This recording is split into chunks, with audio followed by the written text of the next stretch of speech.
The wind in Lonesome Hollow. Wyoming had a personal grudge. By late autumn of 1889, it had stripped the cottonwoods bare and was now trying to peel the paint from the post office. It carried dust from the cattle pens and the scent of snow from the Bighorn Mountains, which stood like a row of gray-blue headstones against a sky the color of a low-hanging bruise. The town itself was a simple affair. A straight dirt road connected the essentials of life. There was the saloon, the mercantile, the small wooden church with its hopeful steeple, and the blacksmith's forge that coughed black smoke into the biting air. On Saturdays, the dusty expanse at the edge of town became the cattle market, a chaotic symphony of bellowing livestock, sharp-eyed auctioneers, and men whose fortunes were tied to the weight and health of their herds. This was a place built on grit, not grace, where survival was the primary currency. Elias Crowell owned a significant portion of that currency. At 35, he was the master of a vast and prosperous cattle ranch. Yet he moved through the world with the quiet caution of a much poorer man. His mother had been taken by a fever when he was a boy, and his father had raised him on a diet of hard work and stern discipline, leaving him with a deep-seated belief that a man's word was the only thing he truly owned.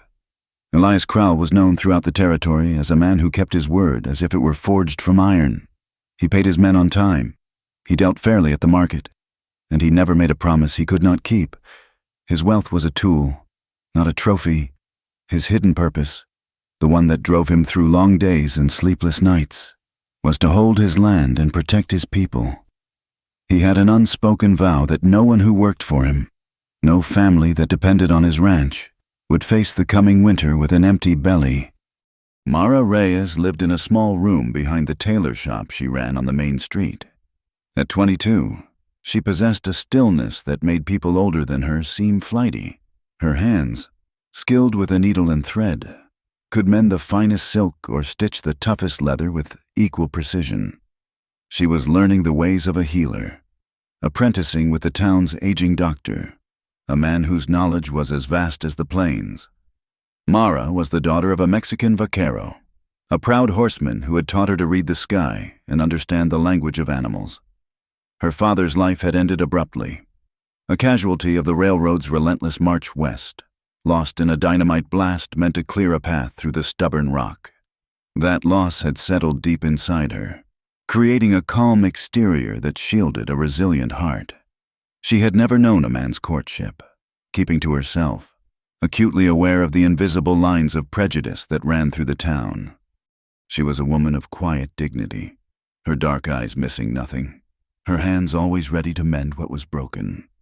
The town's power rested in the hands of Judge Silas Kincaid. He was both the law and the primary cattle buyer, a conflict of interest no one dared to question aloud. He spoke of progress and civilization, of the great benefits the railroad would bring to Lonesome Hollow. But his vision of progress involved acquiring land for pennies on the dollar, squeezing smaller ranchers with taxes and fees until they were forced to sell. His enforcer was Deputy Voss, a man whose badge gave him license for a cruelty he seemed to enjoy. Voss was Kincaid's shadow, his hard knuckles and cold stare a constant reminder of the judge's reach. Together, they were a blight on the town, their greed a poison seeping into the soil, aiming to drive out anyone who stood in their way, especially those they considered undesirable, like the Mexican families who had been there for generations. A quiet tension simmered beneath the surface of daily life. The good people of the church spoke of charity but whispered about the Mexicans and the Chinese laborers. There were unwritten laws that governed behavior more strictly than any legal code. A young woman did not entertain a man in her home without a chaperone. A respectable woman was not seen on the streets after dark without a male relative to escort her. Public opinion, especially among the more pious church-going women, was a swift and unforgiving judge, particularly for a young woman like Mara, who had no family in town to speak for her honor. The dust storm hit just after nightfall, a furious, blinding wall of grit that scoured the landscape and rattled the windows of every building in Lonesome Hollow. It was a storm that erased the world, turning the familiar road into a treacherous, invisible path. Elias Crowell was riding home through that maelstrom, his body weary from a long day of negotiating cattle prices and securing winter feed. He did not see the figures waiting for him behind a rocky outcrop. He only heard the sharp crack of a rifle, a sound instantly swallowed by the howling wind. A searing fire tore through his left shoulder. The impact threw him from his saddle, but his foot caught in the stirrup. His horse, panicked by the gunshot and the storm, bolted toward the distant lights of the town. Elias was dragged, his body bouncing helplessly against the frozen, unforgiving ground, his consciousness fading in and out like a guttering candle flame. The horse, its sides heaving and its eyes wide with terror, finally skidded to a halt in the middle of the main street, its journey ending directly in front of Mara Reyes's tailor shop. The heavy, unconscious form of Elias Crowell slumped to the ground, a dark stain spreading across the shoulder of his thick wool coat. The wind whipped around them, and a few curious figures emerged from the saloon, their faces illuminated by the swinging lanterns. Whispers started immediately, carried on the wind. It was Elias Crowell. He was hurt badly, and he had collapsed at the door of the Reyes girl. Mara heard the commotion and opened her door, her lamp casting a pool of yellow light onto the scene. She saw the man on the ground, the frightened horse, the growing crowd. She did not hesitate. Pushing past the onlookers, she knelt beside Elias, her trained eye immediately assessing the situation. She saw the blood, the unnatural angle of his arm, the pallor of his face beneath the grime. A woman from the church auxiliary pulled at her arm, her voice a sharp hiss. A young woman should not touch a strange man in such a way. It was not proper. Mara ignored her. Her world narrowed to the wounded man before her. Propriety was a luxury that could not be afforded when a life was bleeding away into the dusty street. With a steady hand, she took a pair of heavy shears from her sewing basket and cut through the thick fabric of his coat and shirt, exposing the ragged wound. The crowd gasped. Mara's face was a mask of concentration. She sent a boy running to fetch her medical bag from the doctor's office, her voice clear and calm above the wind. She worked quickly, cleaning the wound with carbolic acid from her own supplies, her touch gentle but firm. The bullet had gone clean through, but fragments of lead and cloth were embedded in the flesh. She knew they had to come out. When the boy returned with her bag, she took out a small scalpel, sterilizing it in the flame of her lamp until the metal glowed. Her heart hammered against her ribs, a wild bird trapped in a cage, but her hands, those skilled, precise seamstress hands, did not shake. She carefully, methodically, removed the slivers of lead. Then, with a needle and gut string, she began to stitch the wound closed, her movements economical and sure, each stitch a tiny prayer against death. Deputy Voss arrived, pushing his way through the crowd with an air of self-importance. He took in the scene, his eyes lingering for a moment too long on Mara's hands, stained with Elias Crowell's blood. He knelt, his examination of the body perfunctory. He declared it an attack by anonymous robbers, a common enough occurrence on the trail. He took out his notebook and began to write his official report. As Mara finished her final stitch, her fingers brushed against something hard and metallic on the ground near Elias's body. It was the spent cartridge casing. She picked it up. As she turned it over in the lamplight, she saw a small, distinctive mark stamped into the brass.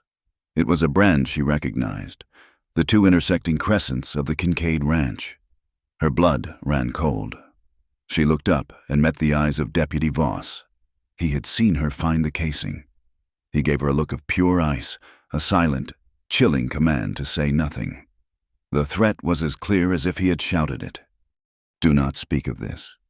Mara slipped the small piece of brass into her apron pocket, her mind racing. The people of the town helped carry Elias into her small shop, laying him carefully on a cot she prepared. He owed her his life, a debt that now bound them together. And she, Mara Reyes, the quiet seamstress, had been thrust into the center of a dangerous conflict. She was no longer invisible. In the eyes of Lonesome Hollow, she was now a subject of pity, of suspicion, and of harsh judgment, the story of their lives, like a great wagon wheel, had just begun to turn. News of the attack on Elias Crowell spread through Lonesome Hollow faster than a prairie fire. By the time he was conscious enough to be moved, bundled in blankets and transported by wagon back to his own ranch, the entire town had a version of the story at the sprawling Crowell homestead. The news was received not with gossip, but with a quiet, simmering fury. The heart of the household was Maeve, a woman whose age was as indeterminate as her temper was formidable. She had been the housekeeper since Elias was in short pants, and she ruled the large ranch house with an iron will and a surprisingly soft heart. When Elias was carried in, pale and weak, she directed the proceedings like a general, her voice cutting through the men's worried murmurs, her hands surprisingly gentle as she helped settle him into his bed. Hank, the ranch cook, a barrel-chested man with a face like a weathered map, slammed a cleaver into a block of wood with unnecessary force when he heard the details. He said little, but he began preparing a rich, strengthening broth, his own form of medicine and comfort. It was young Tommy, a boy of 14 with aspirations of being a top ranch hand, who voiced the staff's devotion most clearly.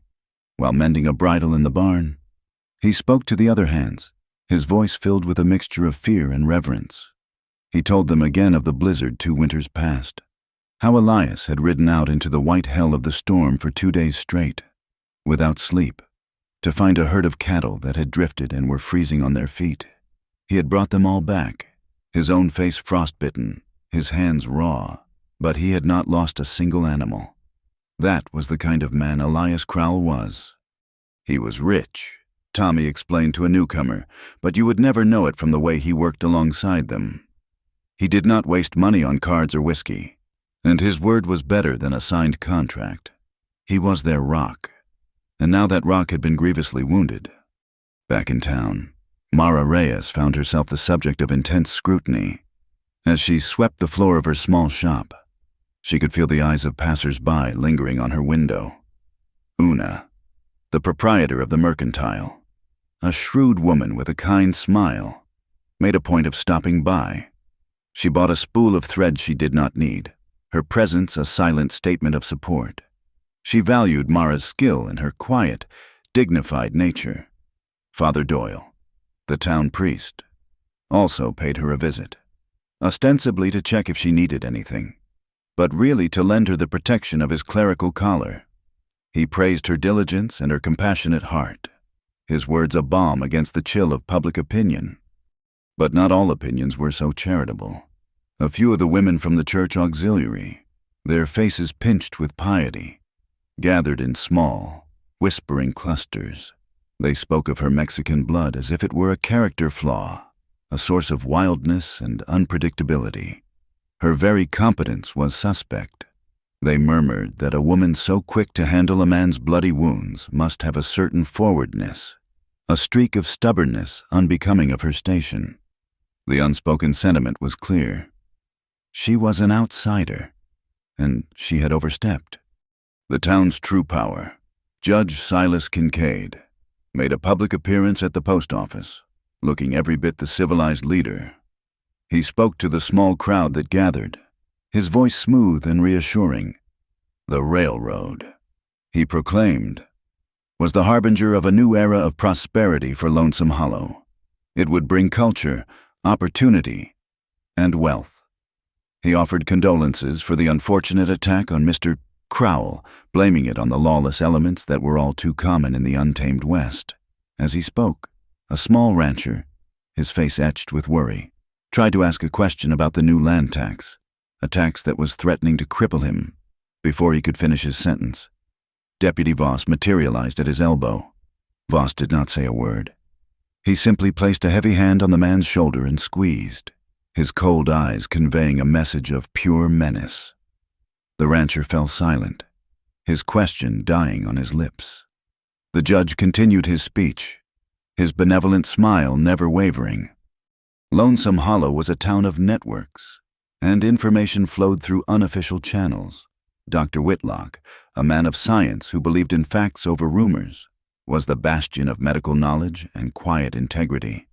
He had examined Elias's wound upon his return to the ranch, and he had been deeply impressed by Mara's handiwork. He knew she had a true healer's touch.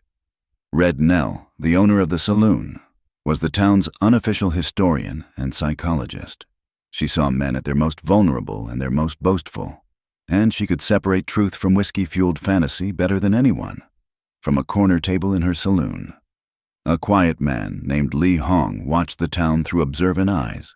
He was a foreman for the Chinese railroad crew, a man who understood the bitter taste of prejudice and the true cost of the judge's brand of progress.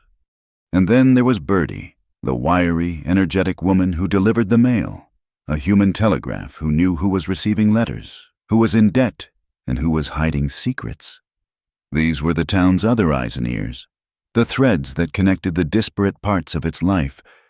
The attack had sharpened the focus of everyone's goals.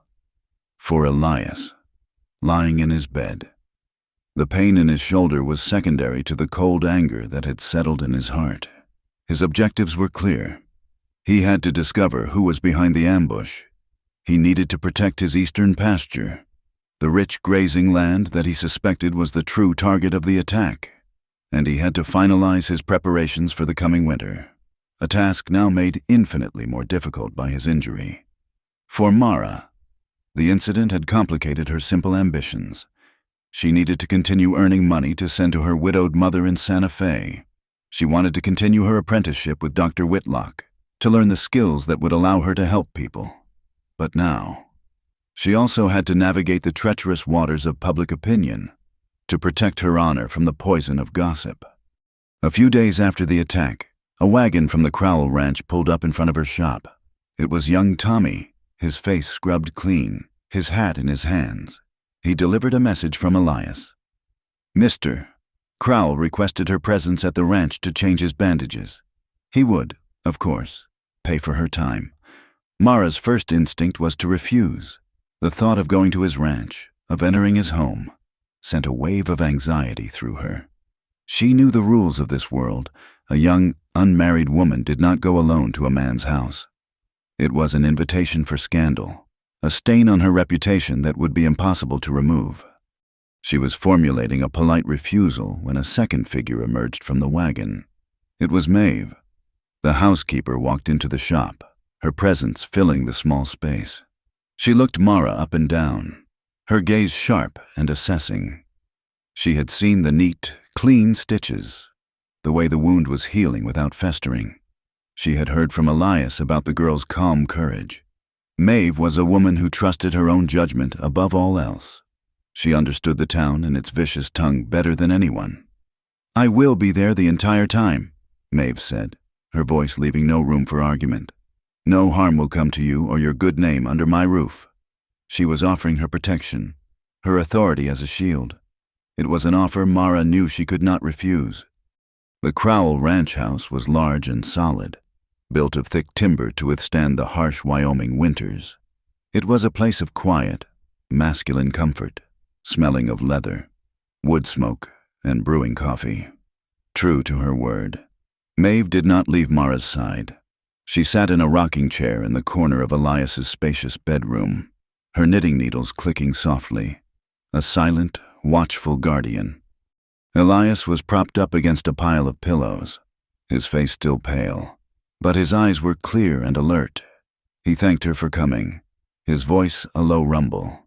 As Mara unwrapped the bandages, she worked with a focused intensity, her movements precise and gentle. She noticed the way he flinched when a floorboard creaked downstairs, the way his jaw tightened at the distant sound of a hammer striking an anvil. The bullet had done more than tear through his flesh. It had left a wound on his spirit, a deep-seated anxiety that made him a stranger in his own home. She saw the exhaustion in the fine lines around his eyes, the evidence of sleepless nights spent listening for a threat that had already come and gone. Elias, in turn, watched her. He was accustomed to being in charge, to being the one who observed and assessed. Now, in this state of enforced helplessness, he saw things he might have otherwise missed. He saw the way she measured his pulse, her fingers light on his wrist, her gaze fixed on the window, her lips moving silently as she counted the beats in time with the sighing of the wind through the pines. He noticed the faint, bluish smudges beneath her eyes, a testament to long hours spent hunched over her sewing or her medical texts. But most of all, he was struck by the quality of her gaze. When she looked at him, it was with a directness he found both unnerving and deeply compelling. There was no artifice in her eyes, only a clear, steady honesty. Later that evening, back in the quiet solitude of her own small room, Mara took the brass cartridge casing from her apron pocket. For a moment, she held it in her palm, the metal cool against her skin. It felt heavy, freighted with a dangerous knowledge. She opened her sewing box, a simple wooden container filled with the tools of her trade. She nestled the casing among the colorful spools of silk and cotton thread, hiding the ugly secret of a violent crime amidst the implements of creation and repair. There it would remain, a promise of a future reckoning, a small, hard piece of truth waiting for its moment to be brought into the light. The rhythm of life in Lonesome Hollow continued, marked by the smell of freshly turned earth and the creak of saddle leather. But for Elias and Mara, the ground beneath their feet had irrevocably shifted. The foundations of their new reality were being laid. One quiet observation, one cautious interaction, one hidden secret at a time. The quiet rhythm of healing settled over the Crowell Ranch.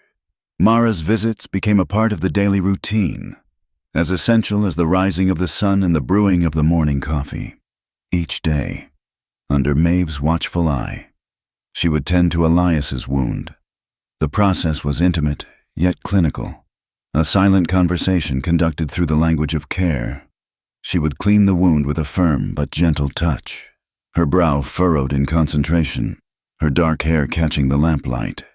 Elias, a man unaccustomed to stillness or dependence, endured these sessions with a stoic patience that frayed at the edges. The pain was a hot, insistent thing, and despite himself, he would tense up, his breath catching in his chest as she worked. One afternoon, she paused, her hands hovering over his shoulder. "You must breathe, Mr. Crowell." A long, slow breath out when it hurts the most. It tells the body not to fight. He gave a dry, humorless chuckle, his eyes fixed on the ceiling. "Breathing is one of the few things I thought I was more skilled at than riding a horse." She met his gaze without smiling, her expression serious. "With a bullet in your shoulder. Everyone is a poor student of it.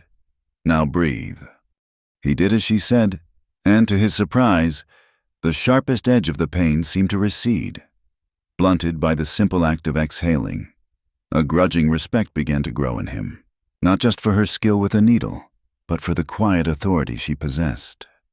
As his strength returned, the confines of the bedroom became a cage. He began to walk the ranch, his arm in a sling, a restless energy propelling him forward. He was a man of action, and his idleness was a heavier burden than his injury. It was during these walks that a new kind of instruction began. He would show her things, not as a teacher to a student, but as one capable person sharing their world with another. He pointed out how to check a calf for fever by feeling the dryness of its nose, how to read the clouds for the promise of rain or the threat of hail. He taught her the subtle language of the ranch, the different sounds the wind made as it moved through the barn, the way the rain on the tin roof could tell you if it was a passing shower or a storm that meant to stay. Mara, in turn, shared her own world of practical skill. She saw his heavy leather coat, the one that had been cut from him, and took it upon herself to mend it. Her fingers, nimble and sure, worked a stitch so fine and strong that the scar in the leather was barely visible. She noticed young Tommy struggling to repair a tear in his saddle, his efforts clumsy and frustrated. Quietly, she sat with him in the barn, the air thick with the smell of hay and horsehide, and showed him how to use an awl and waxed thread, guiding his large, awkward hands until he could produce a neat, durable seam. The boy looked at his handiwork with a pride that shone in his face, his admiration for her growing with every stitch. Their growing closeness did not go unnoticed. One afternoon, A buggy arrived, carrying two of the senior ladies from the church auxiliary. They came bearing a basket of dry biscuits and a thick broth that smelled faintly of judgment. Their visit, they claimed, was one of Christian charity, but their eyes were sharp and prying, cataloging every detail of the house, of Elias's state of convalescence, and most especially of Mara's presence there. Maeve met them at the door and escorted them to the parlor, her posture as unbending as a fence post. She served them tea in the good cups and listened to their thinly veiled questions with a polite, granite expression. When one of them, a woman with a face like a dried apple, suggested that it might be more proper for a girl like Mara to have her mother or an aunt present, Maeve's knitting needles stopped their rhythmic clicking. "I am here," Maeve said, her voice quiet but carrying the weight of absolute authority. "I am always here. There is nothing improper happening in this house, and I will not have you suggest otherwise." Her gaze was so direct, so unflinching, that the woman's pious certainty seemed to wither. The visit was cut short, the ladies departing with their basket of biscuits and a fresh, more interesting piece of gossip to dissect. The heart of the Crowell Ranch house was the long, heavy table in the dining room. It was where the day's plans were made over breakfast and where its triumphs and troubles were recounted over supper. For years, one chair at that table had remained empty. It was the place where Elias's younger brother, taken by a river in a spring flood a decade ago, had always sat. The empty chair was a silent monument to a grief that Elias never spoke of, a constant, unspoken presence in their lives. One evening, after a long day in which Mara had not only changed his dressing, but also helped Hank pluck chickens for the next day's meal, she was preparing to leave. Elias stopped her as she reached for her coat. "Stay for supper," he said. It was not a question. Before she could form a reply, he walked to the dining room. He stood for a moment, looking at the empty chair beside his own at the head of the table. Then, with a slow, deliberate movement, he pulled it out and went to the sideboard. He took a plate, a cup, and a set of silverware, and set a place for her. He did it without ceremony, his movements matter-of-fact. He turned to her, his expression unreadable. "Around here, if you work, you eat." It was the simplest of statements. Yet for Mara, it felt like a profound declaration. It was an invitation not just to a meal, but into a life. As she sat down in the chair that had been empty for so long, she felt the weight of the gesture settle over her, a warmth that had nothing to do with the fire crackling in the hearth. The evenings grew cozier as the autumn chill deepened. After supper, they would often sit by the fire in the main room. Maeve would knit. Hank would read the week-old newspaper, and Elias would watch the flames. His thoughts his own. Mara, always busy, would have her sewing basket with her, mending a shirt for Tommy or darning one of Hank's socks. One night, as she threaded a needle with fine silk thread, her lips moved, and she murmured a line of thought to herself, a habit from long hours spent working alone. A virgin tended his bullet wound. It was barely a whisper, a private thought given fleeting voice. But the room was quiet, and Elias, his hearing sharpened by his recent unease, caught the words. A slow, dark blush crept up his neck.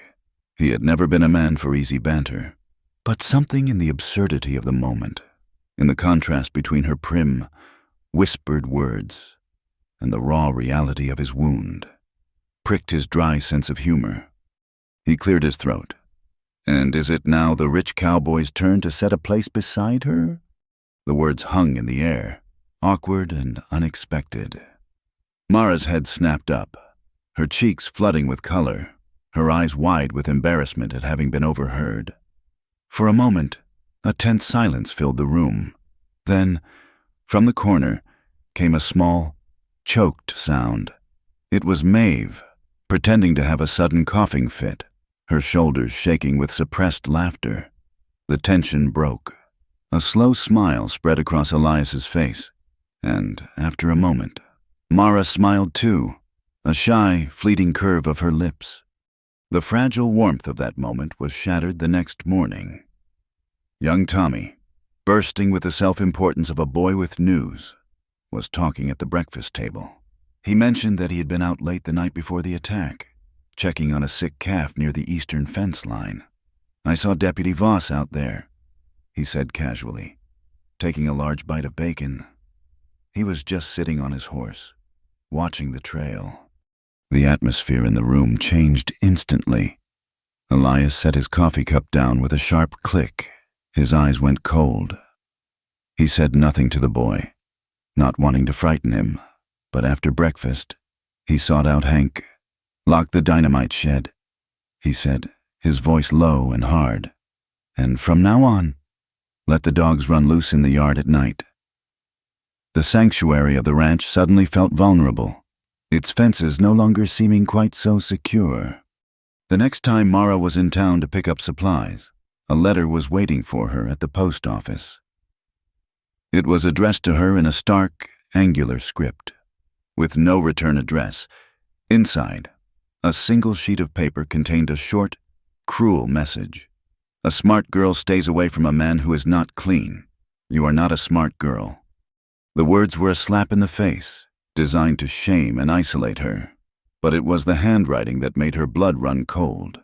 She had seen that same precise, backward slanting script before, in the ledger book that lay open on Judge Kincaid's desk at the courthouse. This was not random malice from a town gossip.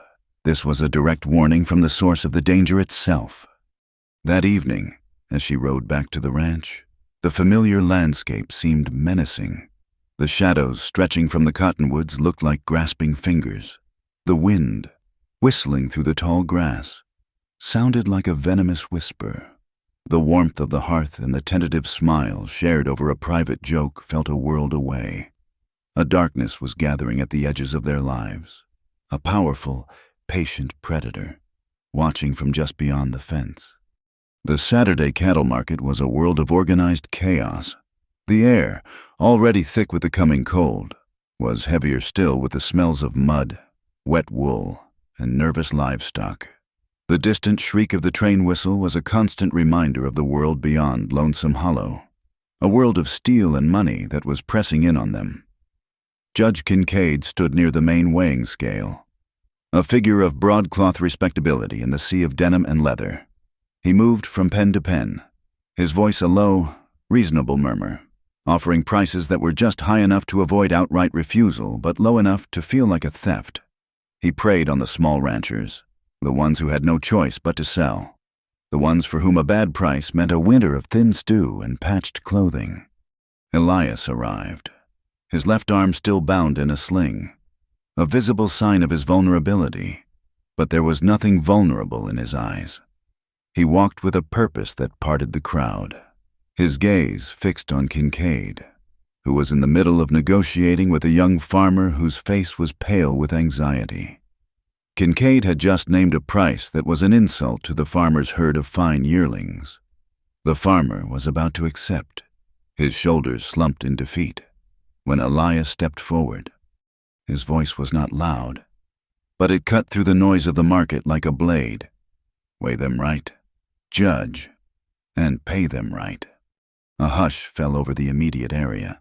Men stopped their haggling to watch. It was a direct challenge, spoken plainly in front of a dozen witnesses. Kincaid turned, a slow, deliberate movement. His face was a mask of pleasant concern. "Elias, my boy, you should be at home resting. We are all just conducting a little business here. Nothing for you to worry your head about." "I am not worried," Elias replied, his voice flat and even. "I am just making sure the scales are balanced. For everyone." For a long moment, the two men locked eyes. A silent battle of wills waged in the muddy cattle pen. Kincaid was the first to look away, his smile tightening at the corners. "Of course," he said, his voice dripping with false sincerity. "We all want a fair deal."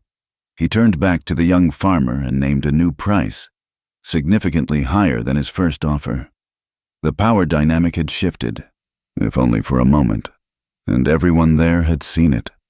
The gossip began to ferment later that day. bubbling up in the warm, smoky air of Red Nell's saloon.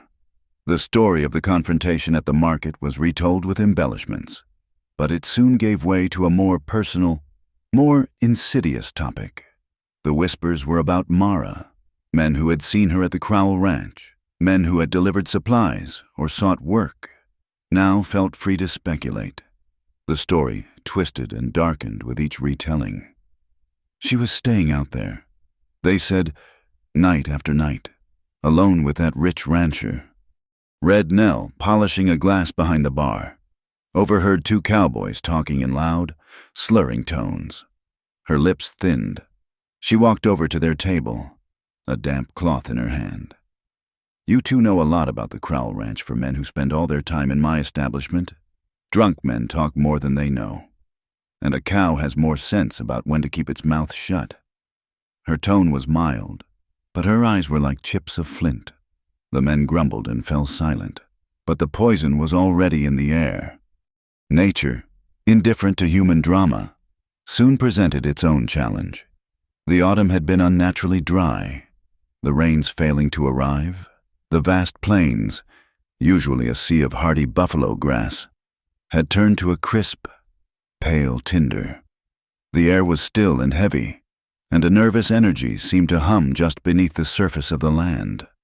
A pack of wolves, emboldened by the drought, grew daring, their howls drawing closer to the ranch each night.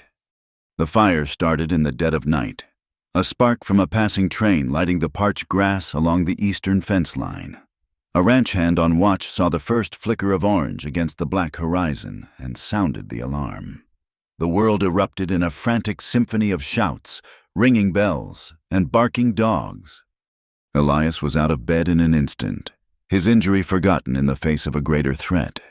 He pulled on his boots and coat, his movements swift and sure. He organized his men with a calm, clear authority, directing them to the wagons loaded with water barrels and wet burlap sacks. Mara, who had stayed late to help Maeve put up preserves, was woken by the commotion. She looked out the window and saw the terrifying red glow that was eating the sky. She did not hesitate. She filled buckets with water, tore old sheets into strips for bandages, and ran out into the chaotic yard. The fire was a living thing, a hungry beast that roared and hissed, devouring the dry land with a terrifying speed. The air was thick with choking smoke that burned the lungs and stung the eyes. It was a brutal, exhausting battle.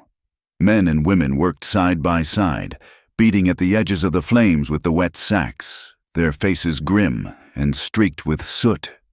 Elias worked like a man possessed, his one good arm swinging the heavy sack with a desperate strength. Mara was a constant presence, moving through the chaos with a focused calm, offering water to the exhausted fighters, quickly tending to the small burns and scrapes that were an inevitable part of the fight. At one point, they found themselves working side by side, beating back a section of the fire that was threatening to jump the creek. They did not speak. There was no breath for words. There was only the heat, the smoke, and the shared, desperate rhythm of their work.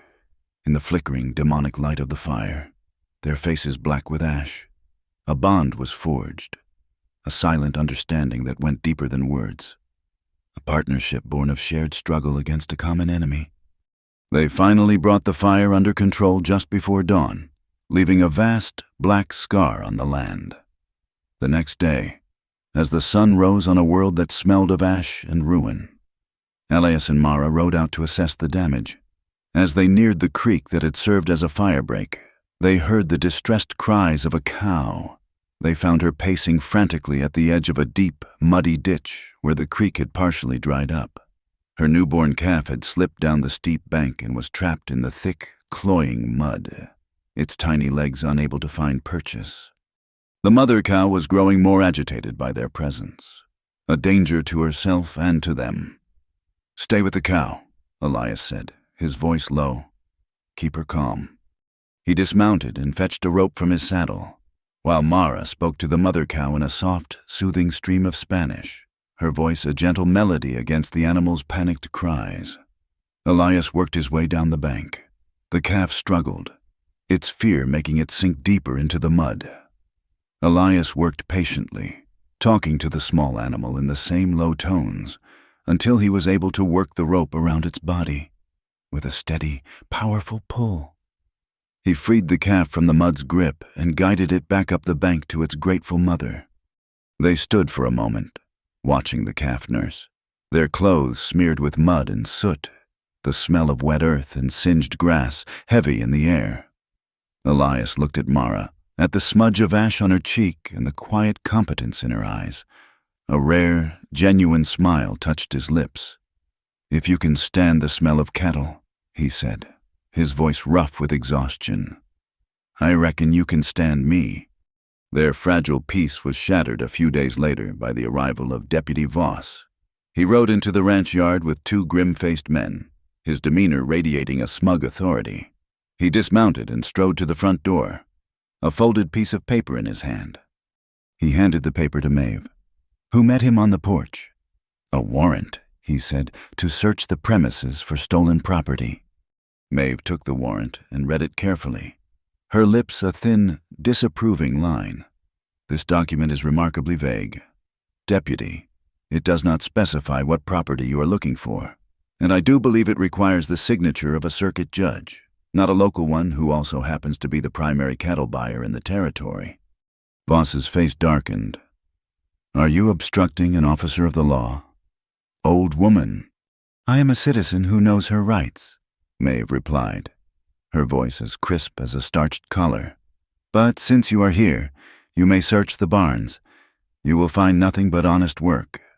As his men went through the motions of a pointless search, Voss saw Mara crossing the yard from the chicken coop. He moved to intercept her, his large frame blocking her path. He leaned in close, his voice a low, venomous hiss meant only for her. "You are getting into business that is not your own, little girl. You keep getting involved with our affairs, and you will find yourself in a world of hurt." It was a direct, brutal threat, stripped of all pretense. He held her gaze for a long moment, his eyes cold and empty, before turning and walking away. Shaken, Mara knew she could no longer keep her secrets to herself. That evening, she went to see Dr. Whitlock, in the quiet order of his office, surrounded by medical books and glass jars filled with herbs. She told him everything. She told him about the cartridge casing, about Voss's presence near the fence line, about the anonymous letter, and about the threat she had just received. The doctor listened without interruption, his face growing more grave with each detail. When she finished, he was silent for a long time. Then he spoke, his voice heavy with concern. "The ammunition you described, the caliber, it is what is issued to the territorial deputies. It is not something a common highwayman would possess." Mara took the small brass casing from her pocket. "It is not safe with me anymore," she said, her voice barely a whisper. "Will you keep it for me?" He took it from her, his fingers closing around the small piece of evidence. "I will," he said. "It will be safe here." That night, back at the ranch, a profound quiet seemed to settle over the house. After the sparse supper, Elias sat at the long dining table, an object in his hands. It was a heavy ceramic serving bowl, a simple, everyday item that had developed a long, hairline crack down one side, with a small pot of hide glue and a steady hand. He began the patient work of mending it. He worked slowly, meticulously, cleaning the crack and carefully applying the adhesive. Maeve watched him from the doorway, her expression soft. He did not discard what was broken. He held it, and with his own hands, he worked to make it whole again. The next morning, the bowl was back in its place on the table, the dark, thin line of the repair a visible scar, a testament to the fact that it had been broken, but was still useful, still held, still capable of being filled.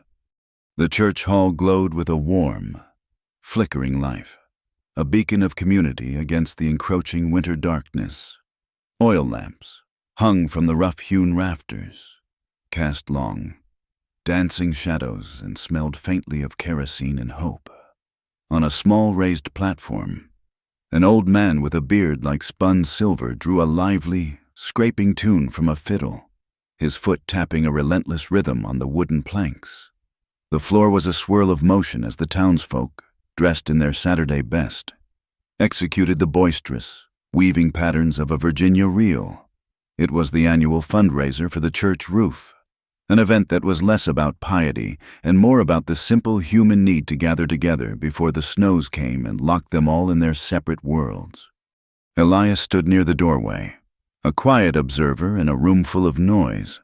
He wore a crisp white shirt, meticulously ironed by Maeve, the fine, almost invisible stitches on the mended shoulder a testament to Mara's skill. He felt awkward and out of place, a man more comfortable in the vast, silent company of his cattle than in a crowded room.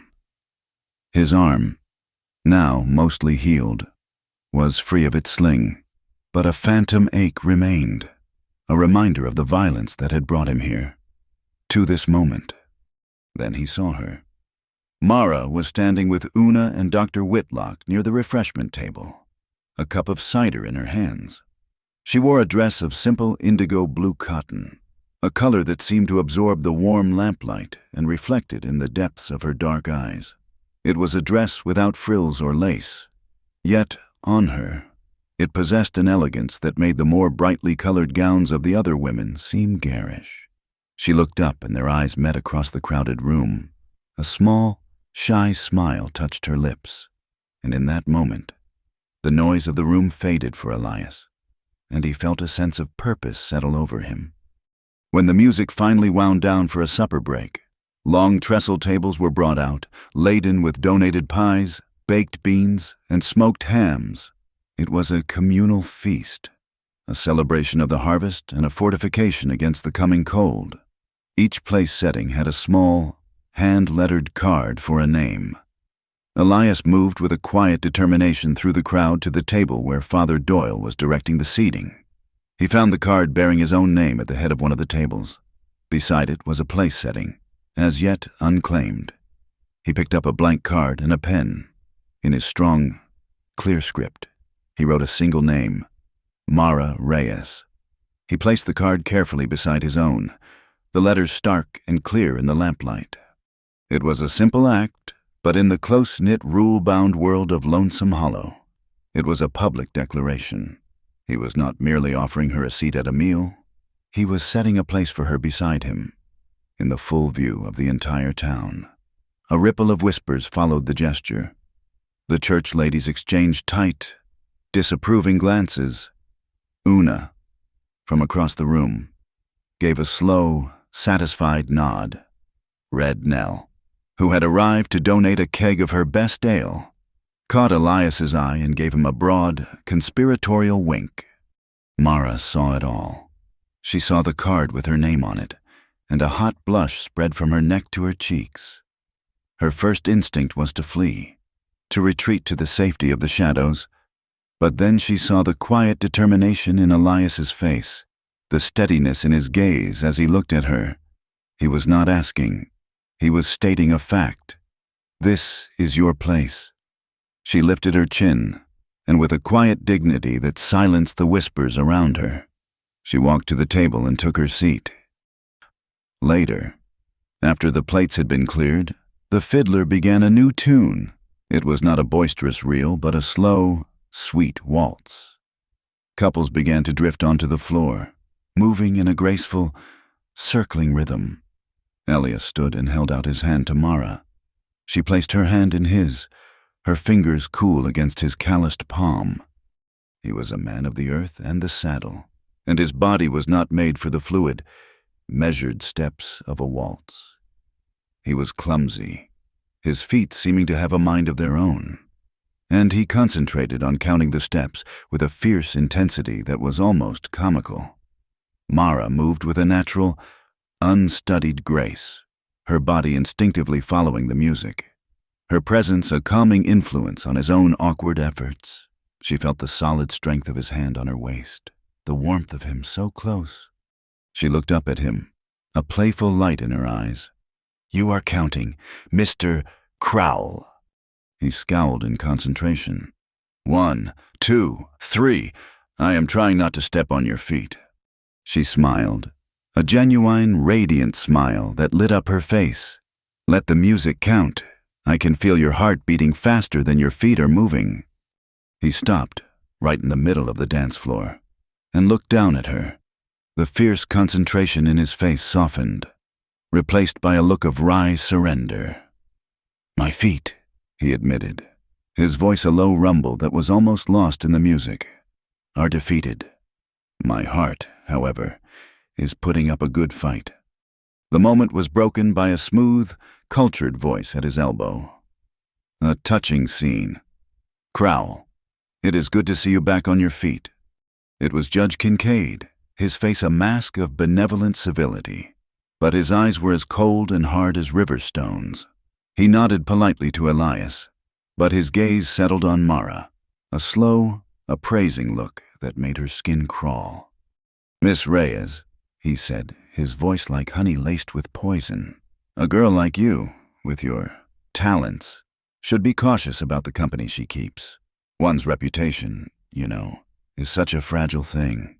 Mara felt Elias tense beside her, a protective anger radiating from him. But before he could speak, she met the judge's gaze with a calm, unwavering directness of her own. Thank you for your concern. Judge, I find that caution is most necessary when a man does not feel the need to remove his cloak indoors. It makes one wonder what he might be hiding underneath it. The judge's smile faltered for a fraction of a second, a flicker of surprise in his cold eyes. He had expected a frightened, blushing girl. He had not expected a woman with a spine of steel. He gave a slight, dismissive bow and moved on, melting back into the crowd, but the warmth of the moment had been tainted by his presence. The dance ended, and Elias led Mara away from the floor, a grim set to his jaw. He stopped near Red Nell, who was ladling out ale. His anger gave way to a sudden, fierce resolve. When this winter is over, he said, his voice low but intense, his eyes fixed on Mara's face, I am going to buy you a proper sewing machine, a big one, with a treadle, for your own shop. It was a promise of a future, a tangible piece of a life she had barely dared to dream of. She looked at him, her heart aching with a hope so sharp it was almost painful. Do not make promises you cannot keep, she whispered. He did not answer her with words. He turned to Red Nell, who had been shamelessly listening to the entire exchange. Nell, he said, his voice clear and strong, you are a witness. I have given my word to Miss Reyes. After the thaw, she gets a new sewing machine. He held out his hand, not to Mara, but to the saloon keeper. Red Nell's face split into a wide grin.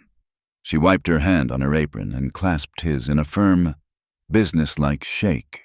I have heard the promise, she declared loudly, for the benefit of anyone nearby, and I will be the one to collect if you fail to deliver.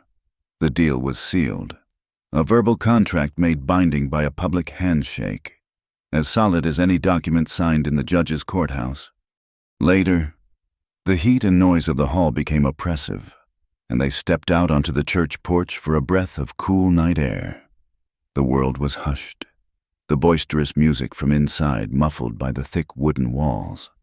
A few fat, wet snowflakes began to drift down from the dark sky, the first snow of the season, melting as they touched the ground.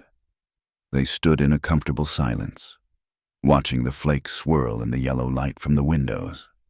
The lanterns hanging from the church eaves cast a soft glow, and in that gentle light, Elias could see the individual snowflakes that had landed in Mara's dark hair, sparkling like tiny diamonds. He reached out, his fingers brushing against her temple as he gently plucked a snowflake from her hair. His hand lingered for a moment, his thumb stroking her cheek. She did not pull away. She leaned into his touch, her eyes closing for a fraction of a second. The space between them seemed to disappear, charged with a silent, unspoken energy. He lowered his head, his gaze fixed on her lips. She lifted her face to his, her breath a small, white cloud in the cold air. The moment was perfect, fragile and crystalline, like the snowflakes that were now beginning to dust the porch railings. Just as their lips were about to meet, a frantic, clanging sound split the night. It was the church bell, being rung with a wild, desperate urgency. A moment later, young Tommy's voice, high with panic, came shouting from the direction of the ranch. "Wolves. The wolves are in the calf pens." They sprang apart, the spell shattered. For a moment, they just stared at each other, the surprise and the lost opportunity hanging in the air between them. Then, a shared, rueful laugh escaped them both. It was a laugh that acknowledged the absurdity of their world, where a moment of tender intimacy could be so violently interrupted by the brutal realities of survival. Without another word, they turned and ran, side by side, leaving the warmth and the music of the dance behind them, plunging into the cold darkness to face the threat together. It felt like a victory, a night where they had staked a public claim, shared a private warmth, and made a promise for the future. But as they ran, the snowflakes began to fall faster, colder. The light from the church lanterns, now catching the ice crystals in the air, seemed to flicker and shrink. Each lantern was becoming coated in a thin, almost invisible layer of ice, the warm glass succumbing to the cold. The light was still there, a brave and hopeful glow, but the wind was picking up, and the long, dark winter was just beginning. The fragile sense of victory from the church dance dissolved as quickly as the first snowflakes on the warm ground. The snow, which had begun as a gentle, romantic dusting, soon thickened into a serious, purposeful storm. It was an early blizzard, a white tyrant that descended from the mountains and laid claim to the land, blanketing the world in a profound and isolating silence. The wind rose to a mournful howl, driving the snow into stinging, horizontal sheets. It was a perfect night for villainy. Under the cover of the raging storm, a lone rider, his face muffled against the cold, worked methodically along the eastern fence line of the Crowell Ranch. It was Deputy Voss, with a pair of heavy wire cutters. He snipped the taut strands of barbed wire in a dozen places, the sharp snap of the metal lost in the shriek of the wind. He then moved to a neighboring pasture, one belonging to a small herd owned by Judge Kincaid himself, and did the same. With a series of whoops and hollers, he chivied the two herds, confusing them, driving them together until they mingled in a single, bawling mass on the open range. The falling snow quickly covered his tracks, erasing all evidence of his work. It was a simple, brutal piece of stagecraft, designed for maximum damage. The discovery came at dawn. The world was a pristine white expanse, the blizzard having blown itself out, leaving behind a landscape of treacherous beauty. A ranch hand found the downed fences and the hopelessly mixed cattle. The news brought Elias out at a run, his heart sinking at the sight. It would take days of hard, cold work to sort the herds, a difficult task made nearly impossible by the deep snow. But before he could even begin to organize his men, two riders appeared on the horizon. It was Judge Kincaid and Deputy Voss, their horses picking their way carefully through the drifts. Kincaid surveyed the scene with an expression of grave disappointment. "A terrible business. Elias, a terrible piece of carelessness. My entire herd, mixed with yours." "It was no accident," Elias said, his voice a low growl, his eyes fixed on Voss, who was nonchalantly examining the cleanly cut wires. "This fence was cut." Voss looked up, feigning surprise. "Cut looks to me like the weight of the snow brought it down. A shame, but the fact remains, your cattle and the judge's are now one and the same, and it appears," he added, pointing a gloved finger, "that several of my employer's cattle have already been rebranded with the Crowell mark." He pointed to a steer that had an old, healed brand partially obscured by a fresh one, a common enough occurrence, but one that could be made to look sinister. It was a lie, a brazen, perfectly executed trap. Before Elias could even voice his outrage, Kincaid produced a legal document from his saddlebag. "In light of this clear evidence of cattle rustling," he said, his voice taking on the formal tone of the courtroom, "I have no choice but to issue a writ of seizure, a temporary measure, Of course. Your herd will be impounded, pending a full investigation by a circuit judge. It happened with a speed that was dizzying. Voss, deputizing his own men who had conveniently arrived, began the process of separating the cattle, driving the entire Crowell herd toward town. Elias's men stood by, helpless and furious, their hands tied by the color of law, as a final humiliation. Voss walked up to Elias, his hand outstretched. "I will have to take your sidearm, Crowell, pending the investigation." Elias stood motionless, his hand resting on the worn walnut grip of his Colt, the weapon that had been a constant companion for most of his adult life. To be disarmed was to be stripped of more than just a weapon.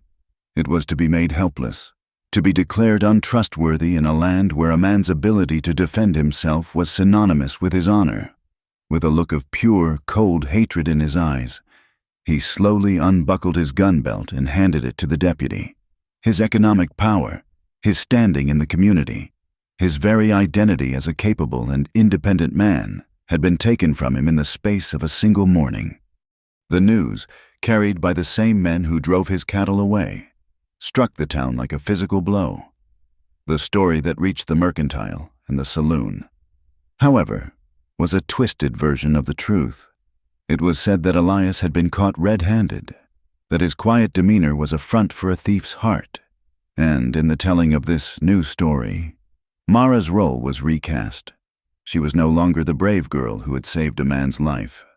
She was the lure, the Mexican girl who had bewitched the rich rancher, softening him up, distracting him while her accomplices planned his ruin. The chill that met Mara in town was colder than any winter wind. Women who had smiled at her a week ago now turned their heads as she passed, their faces set in masks of stern disapproval.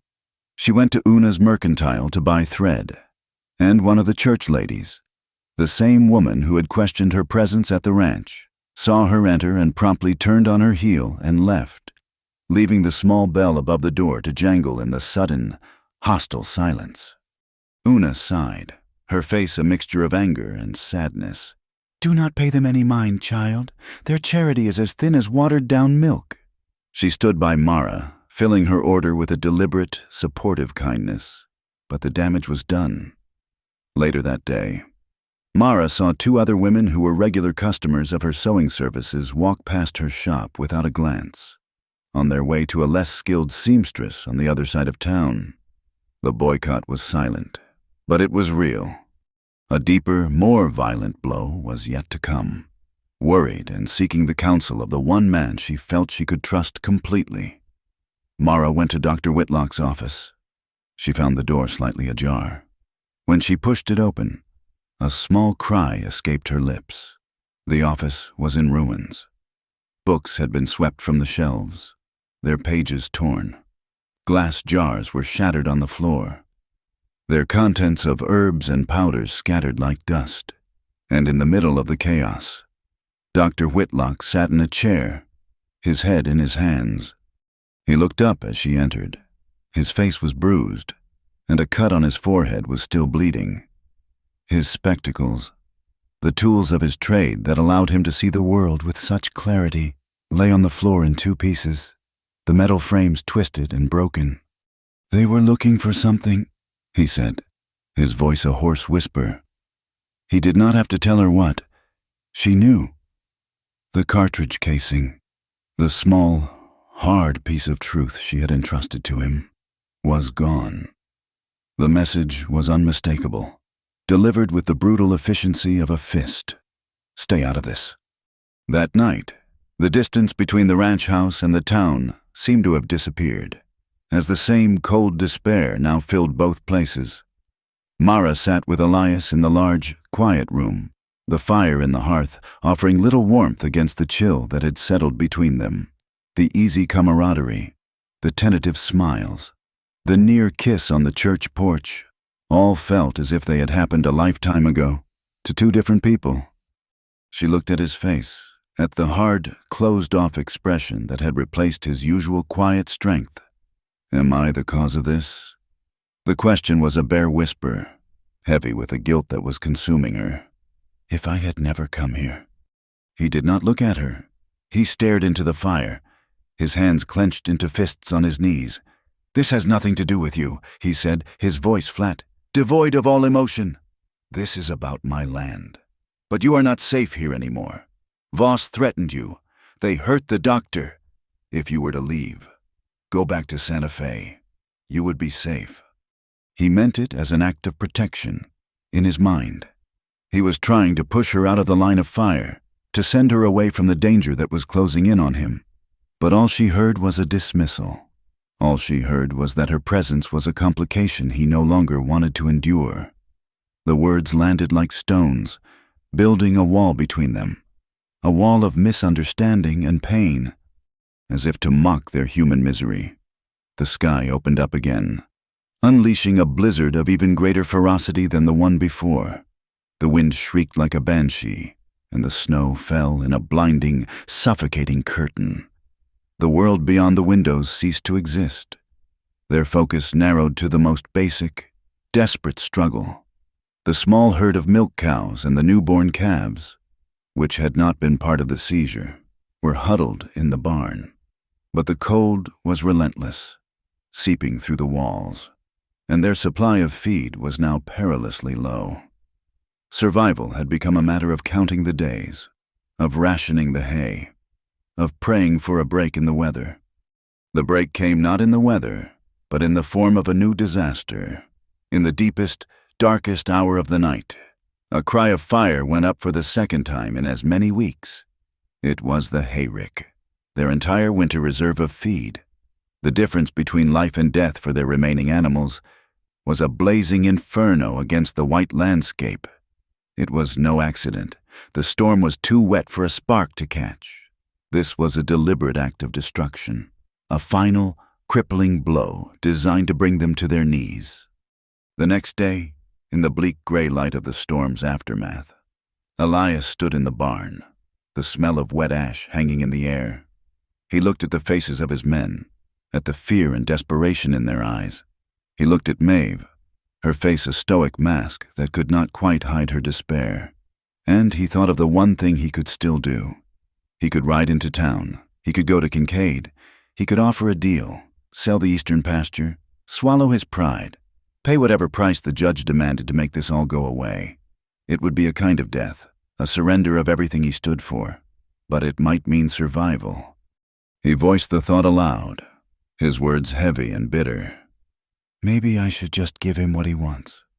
Maeve, who had been standing silently beside him, turned to face him. Her voice was quiet, but it was as strong and unyielding as the mountains. "Your father did not build this place by bowing to bullies, Elias, and you will not keep it by selling your soul for a few bales of warm hay. We have gotten through winters with less. We will get through this one." Her words were a bracing slap of cold, clear water, a reminder of the iron that was in his own blood. The thought of surrender died, shamed by her simple, unwavering faith. Later that night, the house was filled with a weary, defeated silence.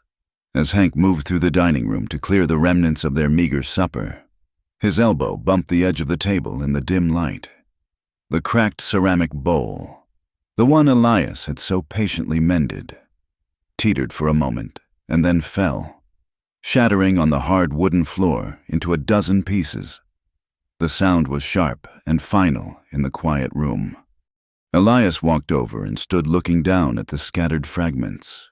There was no thought of glue this time, no patient attempt at repair. The pieces were too small, the damage too complete. He had tried to mend what was broken, and it had only shattered again. He looked at the wreckage of the bowl, and in it, he saw the wreckage of his hopes. Without a word, he turned and walked away, leaving the pieces where they lay, a testament to a faith in fixing things that he no longer possessed. The final, desperate plan of their enemy was revealed not by a spy or a confession, but by the innocent curiosity of a boy, young Tommy, sent to the dynamite shed by Hank to fetch a heavy mallet. Noticed that the small, secure box where the blasting caps were kept was ajar. Thinking it had been left open by mistake, He went to close it and found it empty. The dynamite sticks were all there, inert and useless without their detonators. But the small, dangerous copper caps, the tiny sparks that could awaken the sleeping giant of the explosives, were gone. He ran to the house, his face pale with a fear he did not fully understand. He found Elias in the barn, staring grimly at their dwindling supply of hay. Tommy told his story in a rush, the words tumbling over one another. Elias went still, a terrible clarity dawning in his eyes. He thought of the hayrick fire, a diversion. He thought of the relentless storm, and he thought of the river, upstream from the ranch, where a massive ice jam had formed a natural, unstable dam. It was a thought so monstrous, so diabolical, that it took his breath away. They were not trying to starve him out. They were trying to erase him from the map. A few well-placed charges in that ice dam, and the resulting flash flood would surge down the narrow valley, scouring the land clean, wiping away the barn, the house, the remaining livestock. It would be a tragedy, a natural disaster, an act of God. There was no time for a plan, no time to gather his men. There was only time for action. He ran from the barn, shouting for his horse to be saddled. Mara, hearing the urgency in his voice, came out onto the porch, her medical bag already in her hand, a question in her eyes. He told her in a few clipped, brutal sentences. She did not flinch, she did not argue. She simply nodded, her face set, and went to get her own horse, her movements as swift and purposeful as his. They rode out together into the teeth of the blizzard, a two-person army against a force of pure malice. The world was a maelstrom of white. The wind was a physical force, a solid wall that tore at their clothes and tried to rip the breath from their lungs. The snow was a blinding curtain, reducing visibility to a few feet, turning the familiar landscape into a treacherous alien territory. The only guide they had was the deep, guttural roar of the swollen river, a menacing sound that seemed to come from the very bowels of the earth. Elias led the way, his still healing shoulder a hot, throbbing ache with every jolt of the horse, but he ignored it. His entire being focused on the faint set of tracks that were rapidly disappearing in the swirling snow. They found them at the ice dam. It was a colossal, chaotic structure, a jumble of massive ice floes wedged together, holding back a vast, churning lake of freezing water. In the swirling snow, illuminated by the cold, gray light of the storm, they saw a single figure moving on the dam itself. It was Voss. He was working quickly, drilling holes in the ice, preparing to set his charges. Elias dismounted, pulling his rifle from its scabbard. But before he could take aim, another figure emerged from behind a rocky outcrop on the riverbank. It was Judge Kincaid, wrapped in a heavy fur coat, watching the proceedings with the calm, satisfied air of a theater patron enjoying a play. "I would not do that if I were you." "Crowell," Kincaid called out, his voice carrying easily in the strange acoustics of the storm. "Deputy Voss is an officer of the law, engaged in a public works project to prevent a future flood. Your interference would be most unwelcome." He smiled, a cold, confident expression that was more terrifying than any snarl. "I am the law here, Elias, and the law has decided that this valley needs to be cleansed." Voss, seeing them, drew his revolver, its dark metal a stark contrast to the endless white. The fight was a clumsy, desperate affair, waged on a slick, unstable surface at the edge of the world. Elias, hampered by his injured arm, was no match for the deputy's raw, brutish strength. Voss kicked out, his heavy boot catching Elias in the chest, sending him stumbling backward. Elias's feet went out from under him on the slick ice. He fell heavily, sliding helplessly toward the edge of the dam, toward the churning, black water below. Mara saw it happen, and her world narrowed to that single, horrifying image. She had no gun. She had only her wits and the tools of her own trade. In her hand, she still held the oil lantern she had brought from the barn. Voss had laid the blasting caps out on a flat piece of ice, a neat row of deadly copper cylinders, in a single, fluid motion. Mara swung the lantern in a wide arc, letting it fly. It soared through the air and shattered on the ice, just feet from the blasting caps. The oil spattered, and the still-burning wick ignited it in a sudden, brilliant flash of fire. Voss cried out in alarm. Instinctively flinching away from the flames, his carefully laid plan literally going up in smoke as the fuses began to sputter and die in the wetness. In that moment of distraction, Mara acted. She uncoiled the long leather rein from her saddle horn. As Kincaid turned to see what had happened, she was on him, looping the rein around his arms, pulling it tight with a strength born of pure desperation. She did not strike him. She did not try to harm him. She simply bound him, using the tool of a horseman to neutralize the architect of all their pain, her actions guided by a healer's creed to preserve life, not to take it. But the real battle was being waged on the ice. The shock of the fight, the sudden flash of fire, was too much for the groaning, unstable structure. A deep, cracking sound, like the report of a cannon, echoed through the valley. A massive fissure opened up in the ice, right where Elias lay. He scrambled for purchase, but it was useless. The section of ice he was on tilted violently, and he began to slide, inch by agonizing inch, toward the freezing, turbulent water. Mara, leaving the bound and sputtering Kincaid, threw herself flat on the ice, heedless of the danger, scuttling on her hands and knees toward the widening crack. She stretched out her hand, her fingers straining. He reached for her, and their hands locked. A desperate, human connection in the midst of a world that was breaking apart. She dug her heels into the ice, her body a fragile anchor against his weight, against the inexorable pull of the current. The ice groaned beneath her, and she could feel the cold of it seeping into her bones. "Let go! Mara!" Elias gasped, his voice a raw, ragged thing, his face a mask of pain and despair. "I am heavier than your whole life is worth. Let me go." She looked into his eyes, and in that moment, with death swirling in the black water just inches below them, she spoke the truth that had taken root in her heart. "I am not saving the rancher," she said, her voice clear and strong above the howl of the wind and the roar of the river. "I am saving the man I choose." Something shifted in his eyes. The despair was replaced by a flicker of fierce, desperate hope.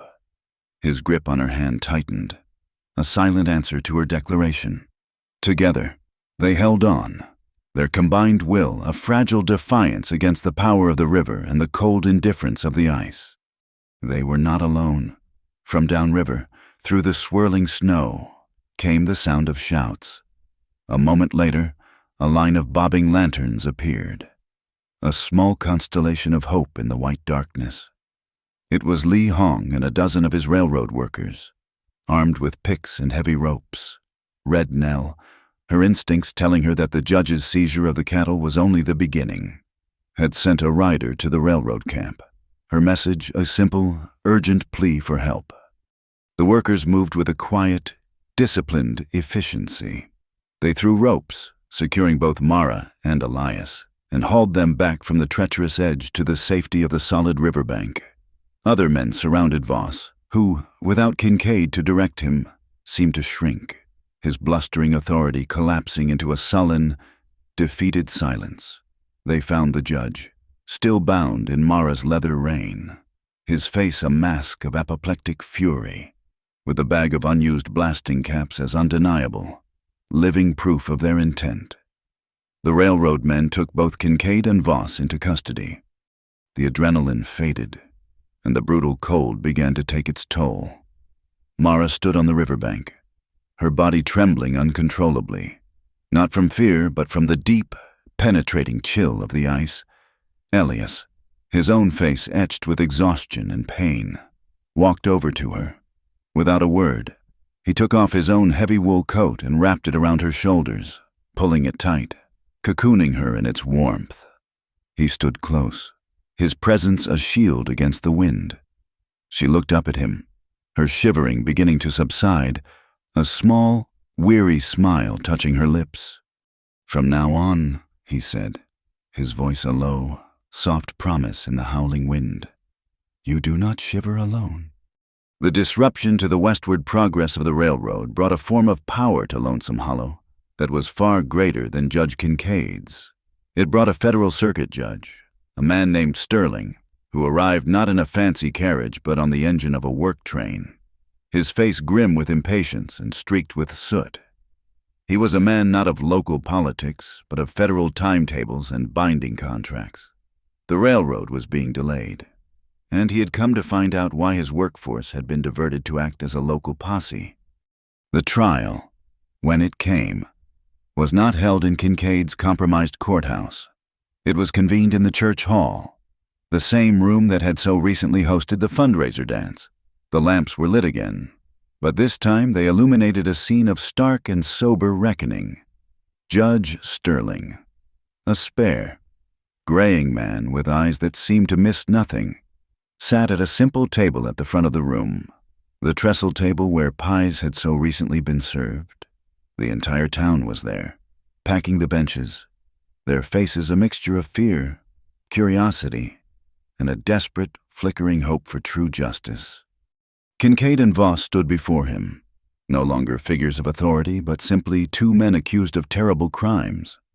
Li Hong and his crew stood as silent, formidable guards along the walls. The evidence was presented with a swift and damning clarity. The bag of blasting caps was placed on the table, each small copper cylinder a testament to a murderous intent. Dr. Whitlock, his face still bruised and his eyes magnified by a new, slightly crooked pair of spectacles, gave his testimony. He spoke of the bullet wound, of the unusual caliber of the ammunition, and of the violent ransacking of his office. He held up the spent cartridge casing, which had been recovered from his scattered belongings, its unique Kincaid brand glinting in the lamplight. Then, other ranchers, emboldened by the presence of a federal authority, came forward. They brought their ledger books, their records of debt and sale, and laid them before Judge Sterling. A pattern of systematic fraud was revealed, a story of forced sales, manipulated weights, and crushing interest rates that had slowly been strangling the life out of the small ranchers in the valley. Throughout the testimony, Kincaid maintained an air of outraged innocence, his face a mask of civic concern. Voss, however, began to crumble. His blustering confidence evaporated, replaced by the cornered, desperate fear of a common thug. When Mara was called to speak, a hush fell over the room.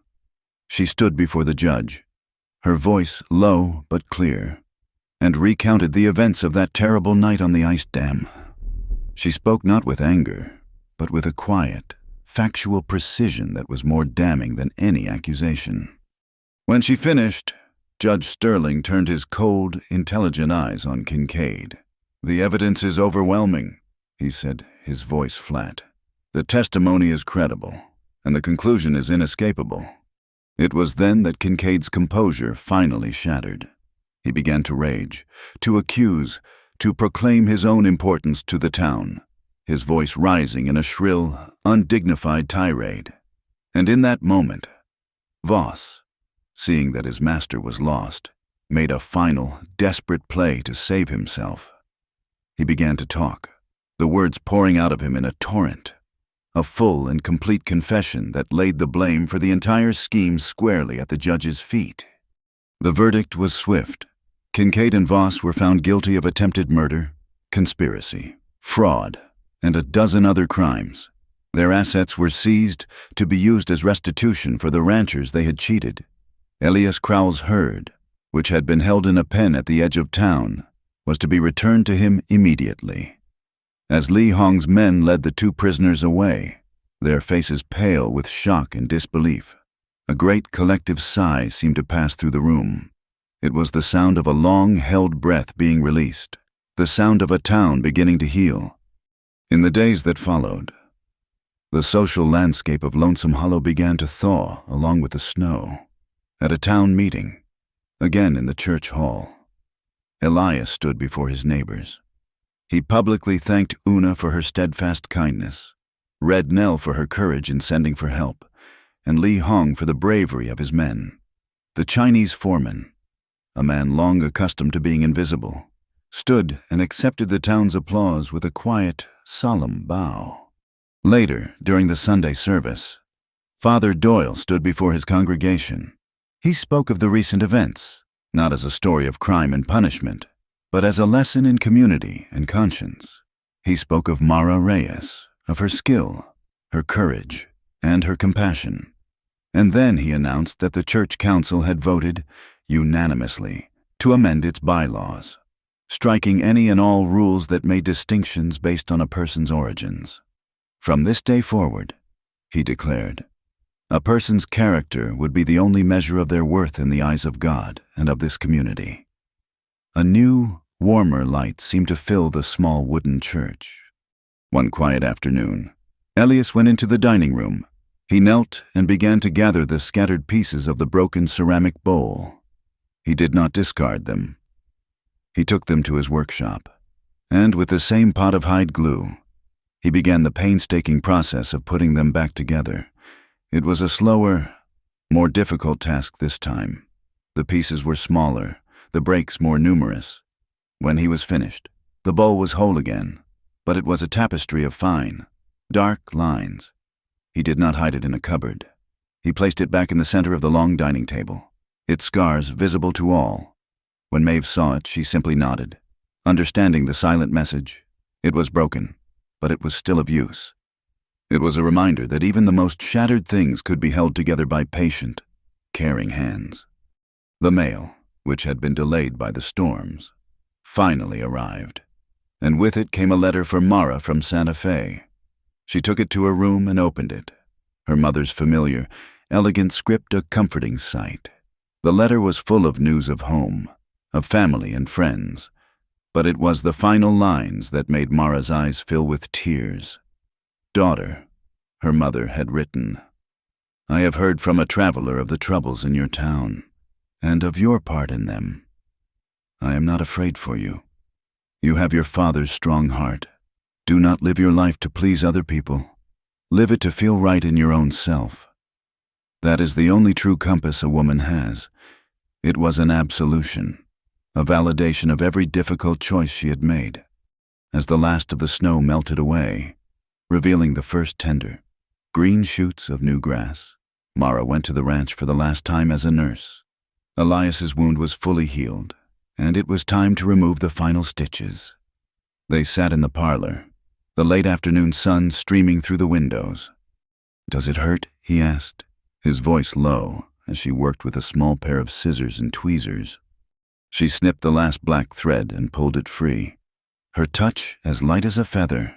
The heart hurt more, she said, her attempt at a joke not quite hiding the memory of the pain that had been in her own chest. He looked at her, his expression serious, his eyes holding hers. I have two hands, he said softly. If you ever need something to hold on to.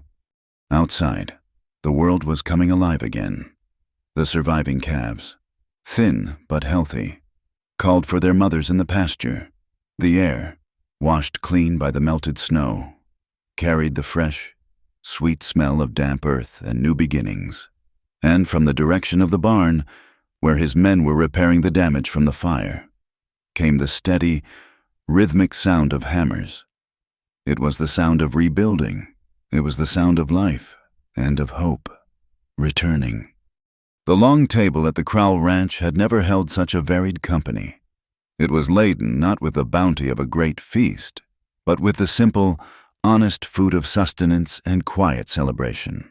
There was a large pot of Hank's rich beef stew, thick loaves of Maeve's sourdough bread, and a deep dish of baked apples that filled the room with the scent of cinnamon and contentment.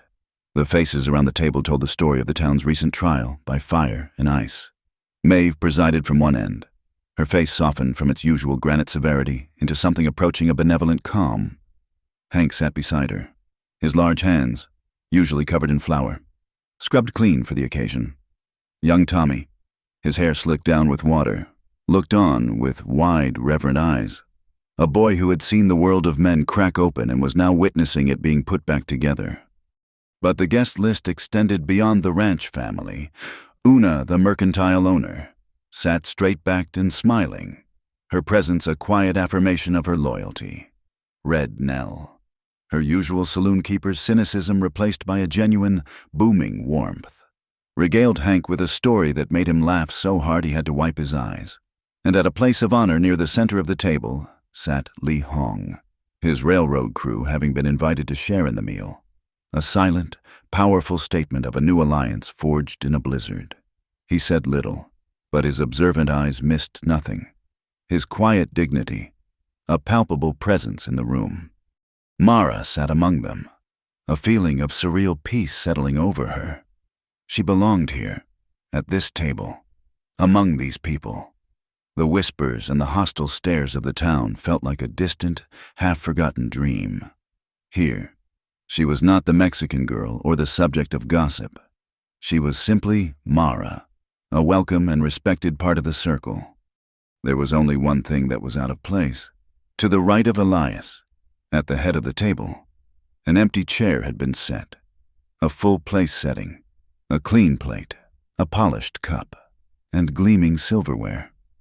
Waited for an occupant who was not there. It was a conspicuous absence, a silent question that hung in the warm, lamp-lit air.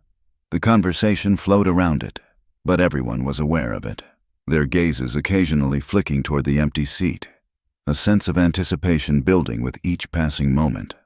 Finally, when the last of the stew had been eaten and mugs of hot coffee were being passed around, the comfortable chatter began to fade. Elias pushed his chair back and stood up. He was not a man for speeches. He was a man of quiet action, and the sight of him standing, a cup of coffee held in his hand like a toast, brought an immediate and profound silence to the room. Every eye was on him. He looked down the long table, his gaze touching on each person there, a silent acknowledgement of their shared struggle and their collective victory. Then, his eyes found Mara's and held them. He cleared his throat, the sound loud in the quiet room. He spoke slowly, his voice rough but clear, each word carefully chosen, as if he were laying foundation stones for a new building. A virgin tended his bullet wound. The words, so intimate, so stark in their simplicity, hung in the air. He was telling their story, beginning at the moment his life had been thrown into her hands. He paused, letting the weight of the statement settle. A rich cowboy set a place beside him.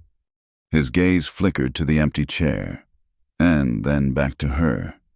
He was connecting the past to the present, acknowledging his own public declaration at the church dance. The moment he had chosen to defy the town's unwritten rules and claim her as his own. He took a deep breath, and his voice, when he spoke the final line, was filled with a strength and a certainty that resonated in the soul of everyone present. Chose her forever.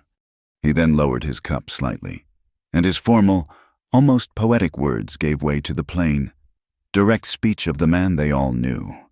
What I am trying to say is this, he said, his eyes never leaving Mara's. A good and decent woman saved my life and patched up my wounds. And this cowboy, who has been blessed with more land than he sometimes knows what to do with, set a place for her at his side. And today, right now, in front of all of you who have stood with us, I am choosing her for all my winters to come. He reached into the pocket of his vest. He did not produce a velvet box or a ring of gold. Instead, he brought out a small, intricately braided circle.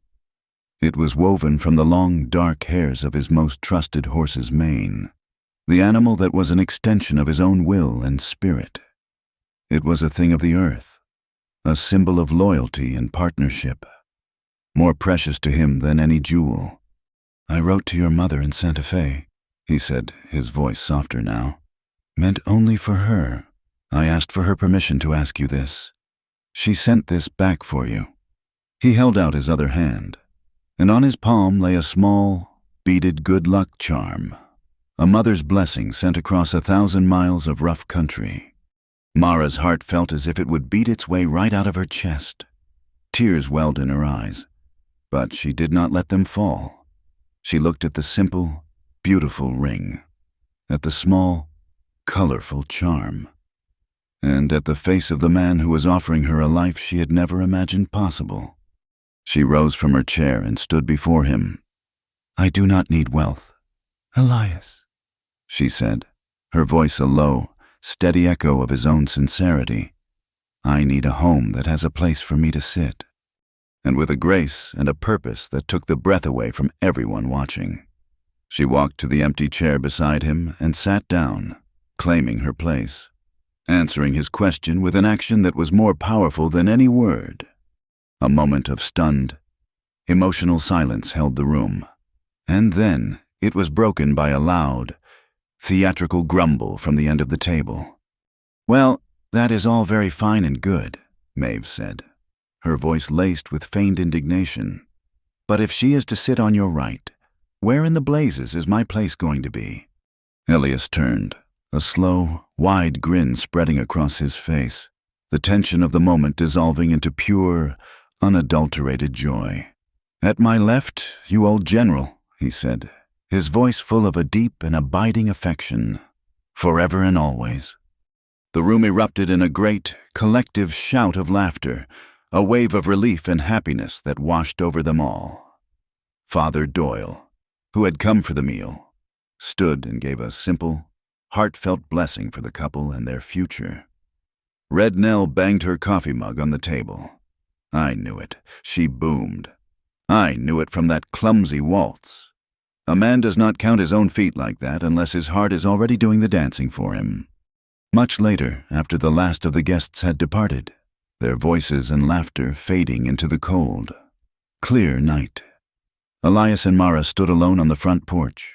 The world was awash in the pale, ethereal light of a full moon, and the sky was a vast, dark velvet cloth strewn with a million glittering stars. The air was cold and clean and smelled of pine and the promise of a hard frost. They stood in a comfortable silence, the kind of silence that exists only between two people who have no more need for words. He reached out and gently touched her cheek, his thumb tracing the line of her jaw. The kiss, when it came, was not a thing of passion and fire, but of quiet reverence and deep, slow tenderness. It was a kiss that held all the fear and the pain they had endured, and all the hope and the love they had found.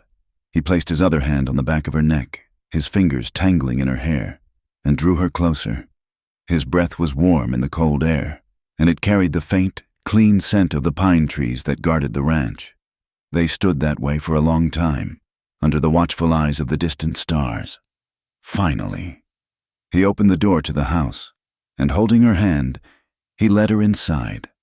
The door closed softly behind them, and the porch was empty again, bathed in the silent, silver light of the moon. Inside, in the quiet dining room, the mended ceramic bowl sat in the center of the long, empty table. Maeve, before she had retired for the night, had filled it to the brim with freshly baked cornbread, its golden, crumbly surface a small sun in the dim light. It was a new family, a new life, but it was one that did not deny its own history. The scars were still there, visible beneath the surface, a reminder of the breaking, and a testament to the patient, loving hands that had made it whole again. The spring of 1890 arrived in Lonesome Hollow not as a timid hope, but as a confident, verdant tide. The grasses of the high plains, nourished by the deep melting snows of the brutal winter, grew with a fierce and joyful vitality. The air was soft, carrying the scent of sage and damp earth, and the sky was a high, brilliant blue. A year had passed, and the deep wounds of the town, like Elias's own scarred shoulder, had healed into a new and resilient kind of strength. In the center of town, a new shingle hung proudly above the door of what had once been Mara's small tailor shop. In clean, clear letters, it read, "Reyes and Whitlock, seamstress and chirurgery." The shop had been expanded, with a clean, well-lit room added to the back, which served as the town's new infirmary. It was a place of mending, for both fabric and flesh. Mara, with the official partnership of Dr. Whitlock, who is now happily semi-retired, set bones, stitched wounds, and delivered babies, her calm competence having long ago silenced the last vestiges of gossip. She was a healer, and the town had come to rely on her steady hands and her clear, compassionate eyes, true to his word. Elias had purchased her the finest treadle sewing machine money could buy, and its steady, rhythmic whir was a constant, comforting sound on the main street. Elias, too, had made his own public contribution to the town's renewal. Next to the church, where the dust had once been a choking cloud in the dry months, a new well now stood. It was lined with stone, with a sturdy hand pump and a long trough for thirsty horses. A simple wooden sign, carved by Elias himself, read "Public Water. All are welcome." It was a gift of life, a symbol of his own transformation from a guarded, private man into a true pillar of his community. His wealth now a source of shared sustenance rather than a thing to be defended. The names of Kincaid and Voss were rarely spoken aloud anymore. They had become a local legend, a cautionary tale told to newcomers about the dangers of unchecked power and the poison of greed. Their reign had forced the town to look at its own laws, and with the guidance of Judge Sterling, a new town council was formed, with bylaws that prevented any one man from holding the positions of both judge and primary business dealer. The scales of justice in Lonesome Hollow had been permanently rebalanced. The changes in the town were mirrored in the quiet lives of the people who had saved it. Elias, who had once held his grief and his fears in a silent, iron grip, had learned to speak of them. He had learned that needing another person was not a weakness, but the very definition of a home. He still worked as hard as ever, but there was a new lightness in his step, a readiness to laugh that had not been there before. He had discovered that the greatest strength was not in standing alone, but in having a hand to hold in the darkness. Mara, in turn, had learned to fully inhabit the love she had been given. She no longer saw it as a prize she had won or a gift she was fortunate to receive, but as a right, as essential to her own being as the air she breathed. Her love for Elias was not a surrender of her own identity, but an expansion of it. She was a wife and a partner, but she was also a respected professional, a woman of standing in her community. Her worth defined not by the man she had married, but by the skill of her hands and the strength of her own character. Young Tommy, no longer a boy but a tall, capable young man, had become one of Elias's most trusted ranch hands. But more than learning the ways of cattle and horses, he had learned the magic of the written word. In the long winter evenings, Mara had taught him to read, patiently guiding him through the pages of an old almanac and a worn copy of the Bible. The world had opened up for him, its possibilities expanding far beyond the familiar fence lines of the ranch. The themes of their struggle had crystallized into the simple truths of their daily lives. They understood now that family was not merely a matter of blood, but a choice made every single day, in the small acts of kindness and the quiet moments of shared understanding.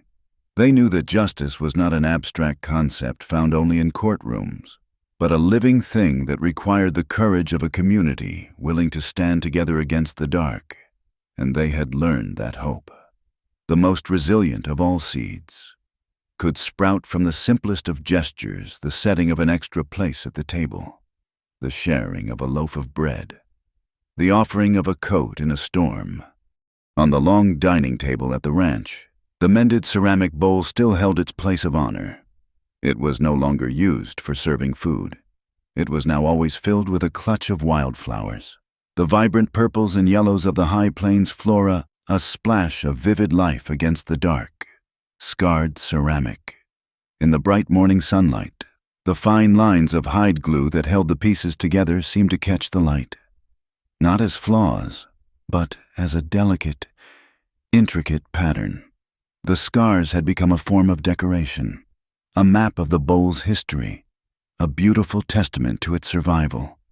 Their life together settled into a comfortable, easy rhythm, punctuated by the small dramas of the land and the quiet humor of their love. The days were filled with the real work of the West. There were cows to be milked, fences to be mended, and the constant, watchful eye on the sky for the sudden, violent summer thunderstorms that could flood the creeks in an instant. They worked side by side, their partnership a seamless extension of their love. Mara treated a rattlesnake bite for a Chinese miner from Li Hong's crew, her hand steady as she lanced the wound. Elias organized a work party to build a sturdy new wooden bridge over the creek that had almost claimed his brother, turning a place of private grief into a means of public passage.